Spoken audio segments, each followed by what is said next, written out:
Welcome to Shri Mahavir Prasad महिला महाविद्यालय। आज हम अनुसंधान, जिसे इंग्लिश में रिसर्च कहा जाता है, इस प्रकरण पर चर्चा करेंगे।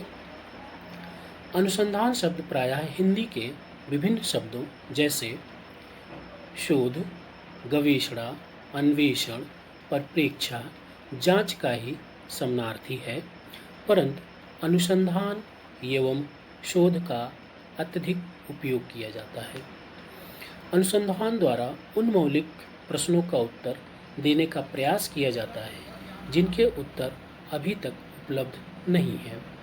अनुसंधान नए सत्यों की खोज द्वारा अज्ञानता के क्षेत्रों को दूर करता है और वह सत्य ही हमें कार्य करने के श्रेष्ठकर विधियों तथा उत्तम परिणाम प्रदान करते हैं।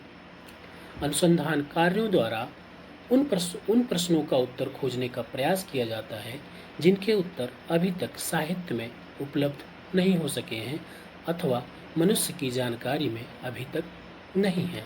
अनुसंधान द्वारा नवीन तथ्यों की खोज की जाती है और उन्हीं तथ्यों के आधार पर नवीन सत्यों का प्रतिपादन किया जाता है। संक्षेप में कहा जा सकता है कि अनुसंधान वास्तव में वर्तमान ज्ञान के परिमार्जन एवं नवीन ज्ञान के सृजन की एक सुनियोजित प्रक्रिया है। अनुसंधान वस्तुतः समस्याओं के समाधान खोजने की एक वैज्ञानिक एवं सुनियोजित विधि है। यदि हम अनुसंधान के शाब्दिक अर्थ की बात करें तो अनुसंधान इंग्लिश के दो शब्द री और सर्च से बना हुआ है। री से अभिप्राय बारंबार एवं सर्च से अभिप्राय खोज से है, अतः बारंबार या पुनः खोज। यहाँ बारंबार या पुनः खोज से आशय यह है कि वर्तमान ज्ञान अथवा सिद्धांत में संशोधन किया जाए अथवा किसी नवीन ज्ञान या सिद्धांत का विकास किया जाए। रिसर्च शब्द सही अर्थ में फ्रांसीसी शब्द रिसर्च से बना हुआ है। इसका अर्थ है देखना, अर्थात टू लुक, खोज करना, टू इन्वेस्टिगेट, सब ओर जाना, टू गो अराउंड आदि। इस दृष्टिकोण से अनुसंधान का अर्थ हुआ नए ज्ञान की खोज करना। यदि अनुसंधान शब्द में प्रयुक्त प्रत्येक वर्ण की बात करें, अर्थात रिसर्च शब्द की बात करें, तो इसके प्रत्येक वर्ण को भी डिस्क्राइब किया जा सकता है। जैसे पहला जो अल्फ़ाबेट है वो आर है। आर से अभिप्राय रेशनल वे ऑफ थिंकिंग, यानी कि तार्किक ढंग से चिंतन। दूसरा अल्फ़ाबेट है ई, अर्थात एग्जॉस्टिव ट्रीटमेंट, परिश्रम के साथ कार्य करना। अगर हम तीसरे वर्ण की बात करें, अल्फ़ाबेट की बात करें, तो वो है एस। एस से सर्च फॉर सोल्यूशन, अर्थात समाधान की खोज करना। फोर्थ अल्फ़ाबेट है ई, यानी एग्जैक्टनेस। एग्जैक्टनेस से अभिप्राय है शुद्धता या निश्चितता। अगला अल्फ़ाबेट है ए, एनालिटिकल व्यू, अर्थात विश्लेषणात्मक, आलोचनात्मक दृष्टिकोण। अगला अल्फ़ाबेट है आर, रिसर्च ऑफ फैक्ट्स, यानी तथ्यों से संबंध।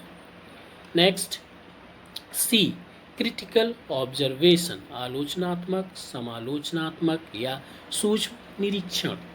और अंतिम अल्फ़ाबेट है एच, ऑनेस्टी इन वर्क, यानी कि ईमानदारी के साथ कार्य। इन्हीं के आधार पर एक शोधकर्ता अपने शोध में सफलता प्राप्त करता है। अब हम बात करेंगे अनुसंधान की परिभाषा की, डेफिनेशन ऑफ रिसर्च की। करलिंगर के अनुसार प्राकृतिक घटनाक्रमों के मध्य संभावित संबंधों के बारे में परिकल्पित तर्कवाक्यों को व्यवस्थित, नियंत्रित, आनुभाविक तथा समालोचनात्मक जांच अनुसंधान है। अर्थात एक शोधकर्ता विभिन्न उपकरणों द्वारा विभिन्न जो भी तथ्य कलेक्ट करता है उसके आधार पर एक तर्कवाक्य बनाता है और उन तर्कवाक्यों को व्यवस्थित करके, नियंत्रित करके, अपने अनुभव के आधार पर सूक्ष्मतम निरीक्षण करके जिस निष्कर्ष पर पहुंचता है वही निष्कर्ष अनुसंधान कहलाता है। क्राफोर्ड के अनुसार अनुसंधान चिंतन की एक व्यवस्थित एवं परिष्कृत तकनीक है जिसमें विशेष यंत्रों, उपकरणों एवं प्रणालियों का प्रयोग किया जाता है जिससे सामान्य रूप में उपलब्ध साधनों द्वारा संभव न हो पाने वाला किसी भी समस्या का समुचित हल प्राप्त किया जाता है। अर्थात अनुसंधान द्वारा ऐसी समस्याओं का हल प्राप्त किया जाता है जिनका हल अभी तक उपलब्ध नहीं हो सका है।